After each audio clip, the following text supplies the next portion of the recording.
Today, I'm going to chat with you about money and value. I'm going to tell you the truth.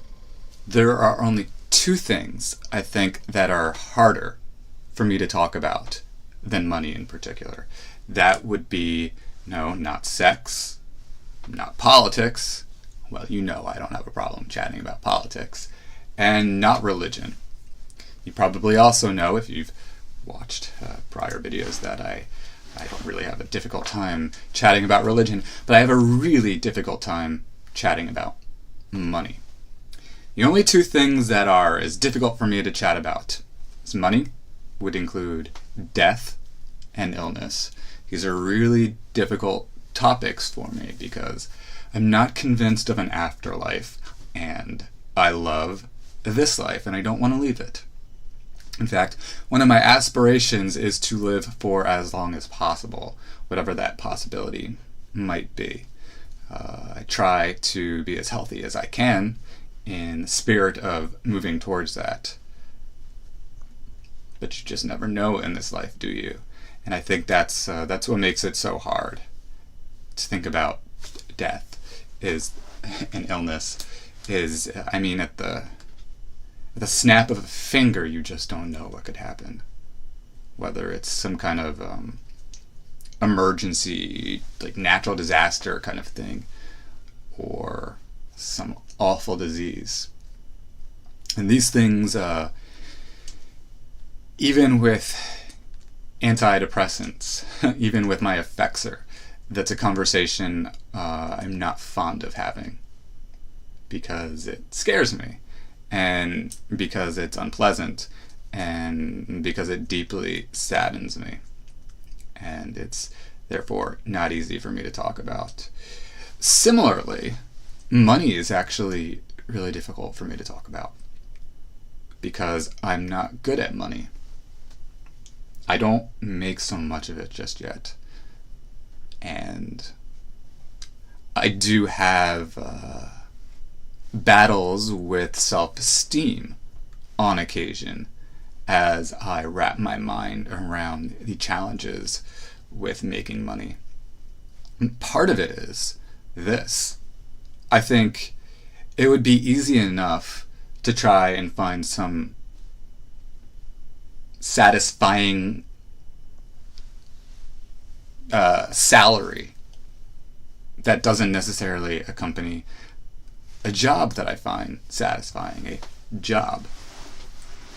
And that's been one of the struggles in my life, specifically too, because I've always been more of an artistic type person, and that can make it all the more challenging with respect to accumulating finances. As I have told you in the past, when I was a kid, I wanted to be a movie star. So I had a dream to make a lot of money, or I had a dream and envision myself making a lot of money as somebody like John Travolta who can make $20 million in a movie and make up to 3 movies a year, right? So that's up to $60 million a year. I had that kind of fantasy as a kid. So I've always fantasized about making a lot of money. And even when I wanted to be a poet in my teens, through various periods in my 20s, and even a few times throughout my 30s, there was always this hope that it could generate an income at least significant enough that I could live comfortably and not have to work a job that I didn't want to work. That's a whole conversation, isn't it? This idea of what it means to have a job and to like your job, to love your job, to do something that you love, and to be able to commit yourself to that and only that with respect to occupation. And it depends on the field you're in. I do envy people in medicine because it seems that there's just such a high demand these days for people in that field. In the arts, it's mad competitive. I applied to creative writing schools, and only got into one, and it didn't offer me any money. So it is what it is, isn't it? That was the plan I had for how I might continue to devote myself to making art, creative writing, if you will. It was by getting a graduate assistantship or a teaching assistantship and having my tuition paid. But yeah, that didn't happen, and fine, because it actually led me to doing this video blogging, which I enjoy. I enjoy this more than I enjoy just about anything. I think free talking, if you will, just free talking, is like the most fascinating thing in the world. To share thoughts as they come. No revision allowed. Only looking back and saying, oh, I didn't mean that, I meant that. And to be right up front with your thoughts, that to me is how you move the world forward in creating greater understanding of what it means to be ourselves and you and I, and to create better community. That is my theory. It's what I wrote in my statements of purpose to various creative writing schools that I applied to. The whole point that I got into creative writing was because I just really wanted to share my thoughts, and I thought that was going to be the right way to do it. But it turns out this way is much more gratifying because, for one thing, I don't have to go into $20,000+ of debt to do this. I can just do it. Also, to me, there is something about, and I've talked to you about this before, but there is something about it being on record and it being on video. To me, it makes it more tangible and visceral, etc. But I want to move back and talk about the money thing too. I've had some conversations with a really awesome philosopher and writer, Matthew Snope.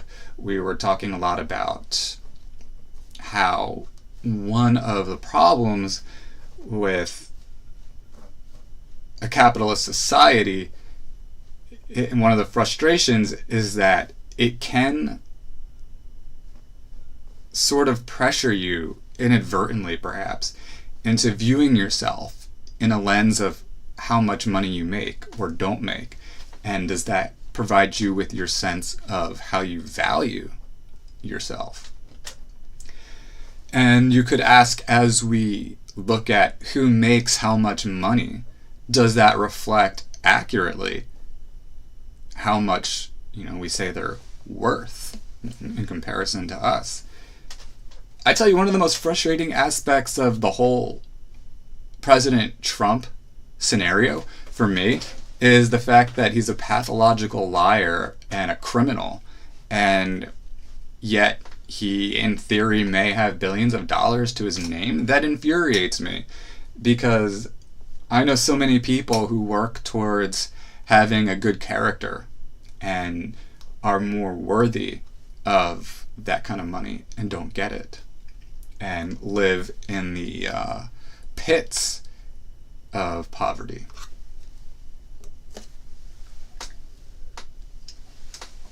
Money is really hard for me to talk about because I just think I think it touches on a lot of insecurities and sensitivities, because it has to do not just with value. In fact, I'm not sure if we think as much about the value aspect of money as we could. I think it has a lot more to do also with power and resources. I mean, if you have a lot more money, you have a lot more access to certain things, don't you? And it can become very easy to envy that, can't it? I know I look at people on my Facebook stream and I'll sometimes think, wow, that person looks like they have a lot more money than I do. And they look more rested than I feel. And it looks like they could do more with their videos than I can do. And that insecurity and that self-esteem grappling that becomes a thing it is a difficult emotional experience.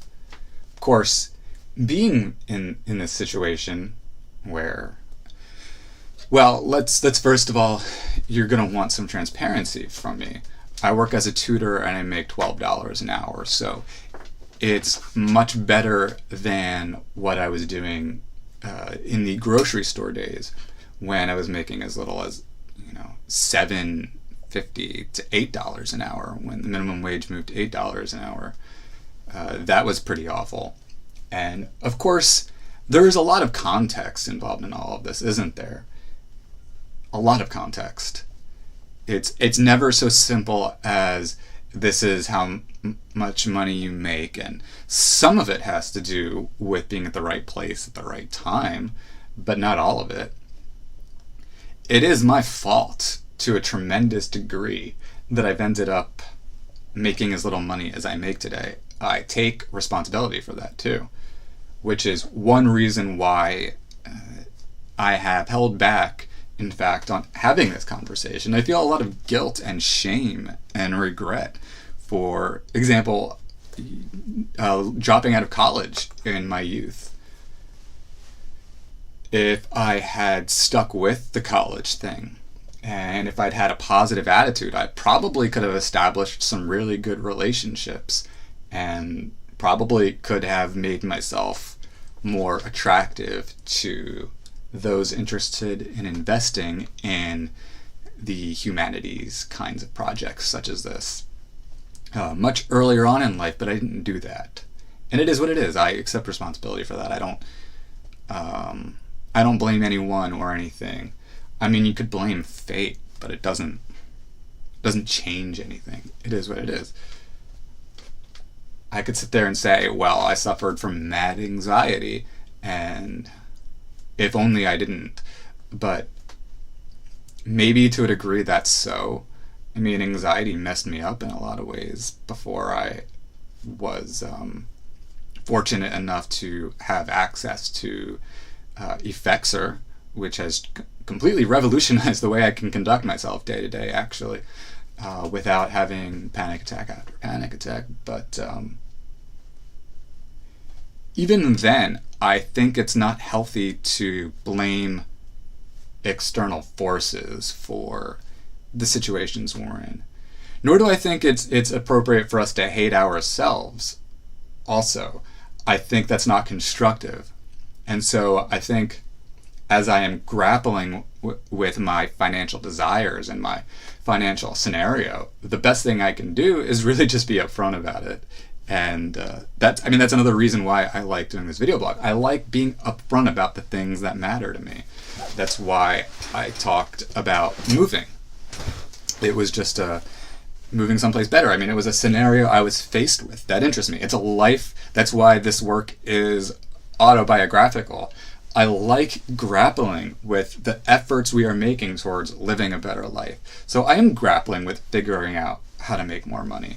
That is a fact, and it is hard for me to talk to you about it because I don't want to be that guy who's asking for money. I don't want to be that guy who's obsessed with money. I don't want to be that guy who is like a parasite either.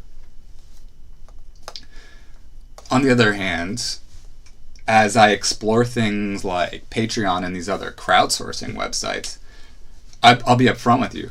I see people getting paid for artistic projects I would never give a penny to, because not necessarily even because on a superficial level I find some sort of ethical problem. For example, I saw an independent horror movie getting funded. I don't like horror movies. I'm not sure I fully appreciate the purpose behind subjecting oneself to like miserable, nightmarish things. So that's something I would never invest in. But it occurs to me that if there are people out there who are getting paid for the things that they're getting paid for, which are things that I might not necessarily want to contribute money to, then it seems only reasonable that I begin to stand up for this idea of me getting paid for things that maybe people would like to see getting paid see people as income generating options, such as the talking head video blog concept.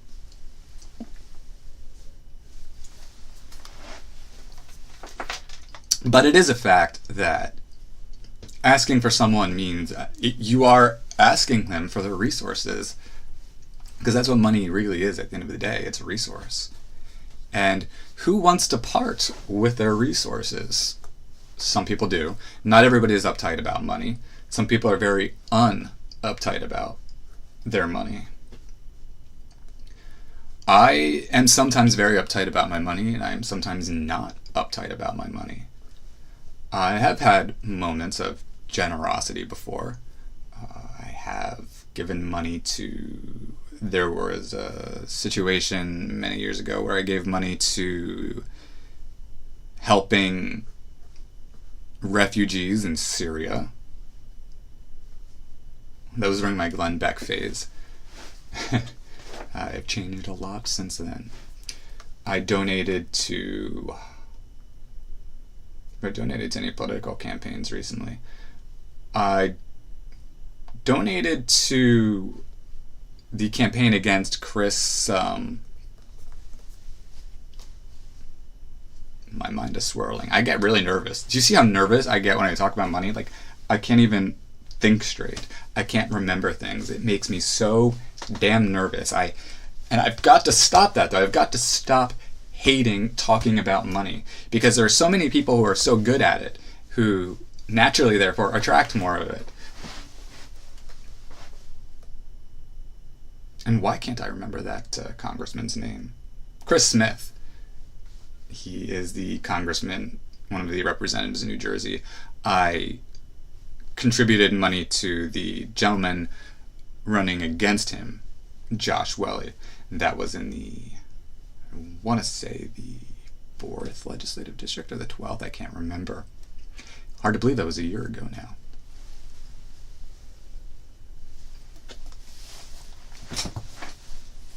Money, money, money, money, money. The whole world, and I think the way we conceptualize money too, and this economy, it's all changing. You see, I can remember a day when you couldn't access so many videos on YouTube for free. I remember when if you wanted video content, you had to go to the Blockbuster and pay at least $2.50 for a video. One of my concerns is that the actual amount of value we put into video content and artistic things has actually gone down. If you think about how many people blog basically for free, if you think about how many people produce video content essentially for free versus how many people did 20 years ago, you wonder, are we putting are we putting our money where our mouth is less? Are we giving less appreciation to those kinds of things? On the other hand, now virtually anyone has access to the products, give them the means to produce video content. And the world is your oyster when it comes to how you can figure out ways to monetize that. Isn't that the case? So there is always the other way of examining this. Now, there is a kind of self-criticism to be had with respect to my circumstances, because you could say, with a bachelor's degree in liberal studies, why don't you just apply for a job? Well, first of all, I do. I apply to jobs all the time. That doesn't appear to have been a success as of yet. Fine. But the truth is, I don't want those jobs. The truth is, I want to do this full time. I really do. And I've felt guilty about that for a long time, but I don't anymore. I mean, there are artists who make a lot of money off their paintings, and their paintings aren't necessarily good, and they're able to devote their lives to that full time. There are people who write songs that I think never even scratch the surface of really any kind of aesthetic value that I could relate to anyway. And those people are millionaires. So, why shouldn't I stand up for my opportunity to stand up for my values and be able to do that full time? I think that's an important conversation to have. That's an important sort of like inner monologue for me to grapple with. And it's hard for you to talk about it because it makes me feel, I don't know. First of all, it makes me feel weak and vulnerable. Many of you are perhaps watching this who are economically successful, and I don't know, you are or you're not of the artistic type. I don't know. I don't know who you are. Yeah, I mean, it's hard not to conceptualize a sense of yourself through the money that you do or don't have. But you have to stand up for your values. That you must do. And it's interesting because I was driving home from the community college the other day, and usually I listen to the audiobook, whatever audiobook I have in the car. I turned it off, though, the other day and decided to just think. And I was thinking about my economic situation. I really think of myself, if you had to ask me, what do I think of myself chiefly as, I would say I think of myself as an artist.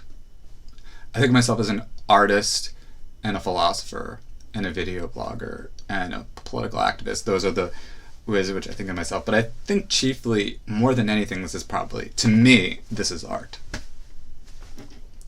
And I think if we live in a kind of world where an artist can't live well and make money and devote her life or his life to making art and living a comfortable lifestyle, that to me saddens me. That to me is not the best of all possible worlds.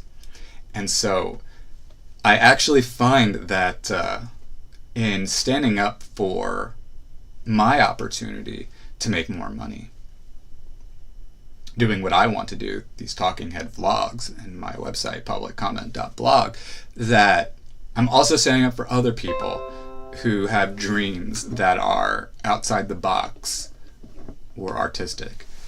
I mean, that's the other thing. You can apply for all of these jobs, and sometimes if you're this sort of outside the box kind of person, and so they don't always resonate with you or even speak to what you feel are your skills. I was saying to somebody the other day, it's interesting that you could be like a really good person and have a lot of thoughts on ethics, and that in itself doesn't necessarily qualify you for a large number of jobs. Even though, in fact, ethics is a really valuable topic to be knowledgeable of and equipped to talk about and move the world forward in. One of the reasons I'm so attracted to politics is because I think that advancing policy is actually a way to make the world a more ethical place. So I think that's beautiful to watch politicians who really care about what they do, because they appear to be people who are really motivated by ethics. And that's very inspiring to me. That's extraordinarily inspiring to me, in fact. It helps me, it makes me want to wake up in the morning when I watch people like Kirsten Gillibrand, who, is really appears to be troubled by the greed that corrupts capitalism and envisions a world where people can make profits without exploitation. That to me is that's the kind of world I want to live in, and so I've got to stand up for that kind of world, don't I? And I hope you would join me in doing so. Power. The relationship between money and power. Because many people, if you will tell them you will pay them a lot of money to do something, they will override what they thought were their ethical principles to do it, won't they? And it makes you think about things like prostitution or, the pornography industry. I'm sure that there are a number of people who actually just, that's their sexual style. That sort of exhibitionist, voyeuristic realm, swinging realm of just sharing sex, I'm sure is like very hot to them, and that they should be allowed to enjoy that. But you also have to wonder, like, what degree of people out there in the sex worker industry are doing it because that's all their self-esteem permitted them in terms of conceptualizing how they could find value in themselves. That's a sad thing to me. And it doesn't have to be just through sex work that people prostitute themselves. Isn't that one of the values of that book, Catcher in the Rye, in the beginning of the novel, where Holden Caulfield is expressing his disappointment in his older brother because he thinks of his older brother as someone who was this great writer who then prostituted himself by writing crappy movies? In other words, selling yourself short, or selling your soul to the devil, or not standing up for the product that you really want, that you are devoted to making. Why am I so devoted to these talking head video blogs? I mean, to me, it's just, I'm interested in the human soul. It's really that simple. I've got to plug in my laptop, though, because it's about to die. So, forgive me for just a second here.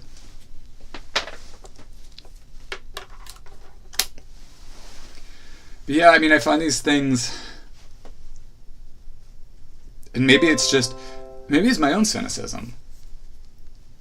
Inundated with ads all the times, I often feel like, oh, this person just wants my money. Oh, this person just wants my money. Oh, this person just wants my money. And, I don't know, maybe it also depends on how much you have. If you have a lot of money to spare, then maybe you feel better about all of the advertisements you're inundated with, and you're like, yes, I would like to buy that. Yes, I would like to buy that. Yes, I'd like to. I don't know. It would be interesting to see how I would change if suddenly I had a lot more money. I don't know. I did once have a lot of money. I once had over $100,000 to my name. But I refused to get a job, and I wasn't successful in selling the book that I had self-published at that time. And so I lost all of that money pretty fast by spending it and not saving anything. I don't want to be a screw-up when it comes to money. I don't. It's interesting. I talk about how moving here to Basking Ridge for me is like trying to make a clean slate out of it. And I think about how, it made me think of like the bad memories I had moving to Oceanside when I did have that sum of money, and I did not try to find work, and I did not do anything that was, at that point in time, I didn't even try to sell myself doing anything. I wrote stuff and I drank alcohol, and that's about all I did. I didn't say, hey, would you be willing to throw $5 at the cause of this website that I'm writing? I could have done something like that, but I didn't. But I'm thinking about how I had this bad attitude towards things like my education, dropping out of college at the time, and how, I've tried to make amends and undo that wrong by getting the best GPA I could. I got a 3.9 GPA. I got one thing wrong on one damn test in my the American judicial system. He had said that he wanted X amount of citations, and I didn't cite enough, so my grade got marked down from an A to an A minus, and that chipped away at what would have been a perfect 4.0 GPA. I'm not showing off. I'm not trying to talk about my grades or anything. What I'm trying to say is that in the face of having been an academic failure earlier in my life, I sought to do what I could to try to atone for that in some way, shape, or form by devoting myself utterly to having the best grade I could possibly get to undo that wrong. So now I'm trying to undo the wrong of being an abject failure financially. part of that has to do with saving what I do have, and so it's weird. This is like a very weird scenario. I feel guilty every time I buy something because I don't have really so much money, and I get uncomfortable about how it influences my relationship with my wife. I don't like what money can do to a relationship. And I cherish the fact that it doesn't corrupt our relationship. But it doesn't change the fact that it's an insecurity I have all the time. I think about the money that I'd like. What would I do with the money that I'd like? Interestingly, I don't feel a need to move from where we are. I mean, I've only been here like a week, so that could change. But I don't see a particular need to leave Basking Ridge. I think we might want to upgrade from a one-bedroom condo eventually to a condo with more bedrooms and more space at some point. That would be nice, with maybe a balcony with a view of the mountains that we see when we walk outside our condo today. That would be nice. I would love to be able to buy more books and spend more time reading stuff. I'd like to spend the day, thumbing through the news, reading the books that I appreciate, watching other people's vlogs, and being a more active socializer on social media and the internet. I'd also like to be able to donate heavily to the political causes of my choice. Definitely. And I would like to, in general, eventually have the kind of money where I could be like a philanthropist and really donate to the causes that matter to me. That'd be really cool. This topic is just so hard for me to talk about because it's embarrassing. It's very embarrassing to have to say I hate not having as much money as I have. For me, that's embarrassing. I know some people have no shame, whether they're rich or poor.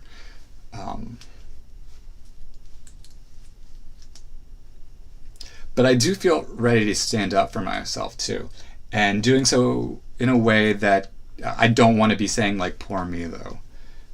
But I got a 3.98 GPA, and I sacrifice a lot of time and thought into like writing really good statements of purpose and a really good portfolio, and it would have been nice to have gotten rewarded for that financially because I spent like every second and brain cell I had on those efforts, and they just didn't amount to anything, which was upsetting. But see, that's the thing. I hate having that kind of conversation. I hate saying, oh, I worked so hard and I didn't get the financial reward I wanted.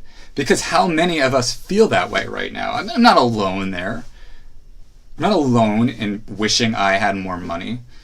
Isn't that like the nature of our economy right now? A lot of us feel underworked, or rather underpaid and overworked. Yeah, it would be nice though to start getting rewarded financially for these things that I do. It's weird wrapping my mind around these video blogs because I ask myself, I have these back and forths like, oh, who would want to sit for 40 minutes and listen to Sean O'Connor go on about himself and philosophy and whatever? And then I say to myself, well, you know what? I would watch it. I think, I like my Proust and my Walt Whitman and my Dostoevsky and my Montaigne, and I like people who really share what's on their mind, and so I would like it. And so I think if I would like it, then somebody out there should like it too, or could like it too. And I think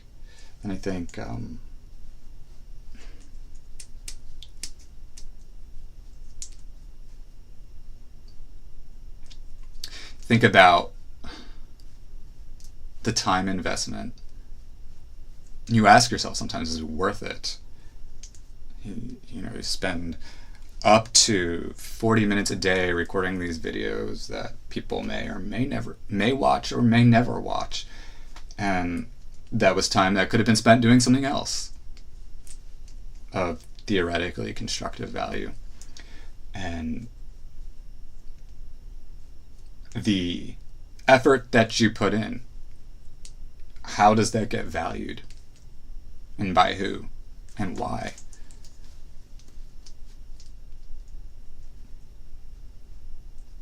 I guess I should stop it there for now. And I should say that if you found this to be a product, a thing that is of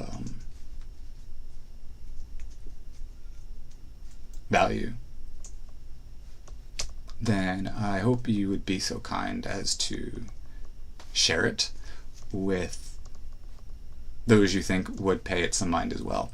And I hope that you would also click the like and also leave a comment and help me contribute to this conversation, or help me contribute to this conversation, join me in this conversation. And I appreciate you having this conversation with me. Again, I think it's a really difficult conversation to have. I think resource is the driver of wars very much of the time. So I understand that this is like a unnerving conversation, at least for me, and I'm sure for many other people. Thank you so much, and I will chat with you again soon. Bye.